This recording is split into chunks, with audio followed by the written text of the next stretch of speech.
مزید اچھی ویڈیوز حاصل کرنے کے لیے اس چینل کو سبسکرائب کریں۔ پاکستانی قوم انتہائی خوش خوراک قوم کے طور پر پہچانی جاتی ہے۔ ان کے کھانے پینے کے عادات میں گوشت، پھل سب چیزیں شامل ہوتی ہیں، مگر چکن کو اس میں خصوصی اہمیت حاصل ہے، جس کا سب سے بڑا سبب یہ ہوتا ہے کہ ایک جانب تو یہ آسانی سے میسر ہوتا ہے اور دوسری جانب اس کو پکانا بھی آسان ہوتا ہے۔ لیکن مہنگائی نے چکن کے شوقین افراد کو پریشان کر دیا ہے۔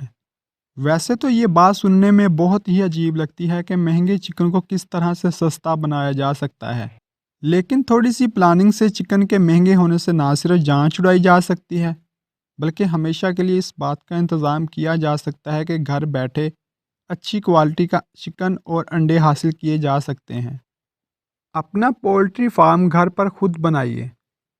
اس کے لیے آپ کو گھر میں ایک مختصر سی جگہ درکار ہوتی ہے، جو کہ سیڑھیوں کے نیچے والی جگہ بھی ہو سکتی ہے، یا پھر صحن کا کوئی کنارہ ہو سکتا ہے جہاں پر جالی لگا کر جگہ کو محدود کر دیں۔ اس کے بعد ایک مرغا اور 3 مرغیاں خرید لیں۔ ان کی خریداری میں اس بات کا خیال رکھیں کہ یہ مصری نسل کی نہ ہوں، کیونکہ اس نسل کی مرغیاں صرف انڈے تو بہت دیتی ہیں، مگر ان میں سے بچے نہیں نکالتی۔ مرغیاں دیسی نسل کی لے لیں۔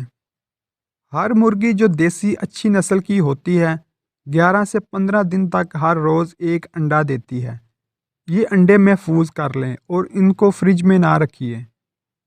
جب مرغی انڈے دینے بند کر دے، ایک پرانی پھلوں کی ٹوکری میں گھاس پھوس ڈال کر مرغی کے نیچے انڈے رکھ کر اس کو بٹھا دیں۔ اس دوران اس بات کا خیال رکھیں کہ مرغی کا کھانا اور پانی اس کے قریب ہی رکھ دیں۔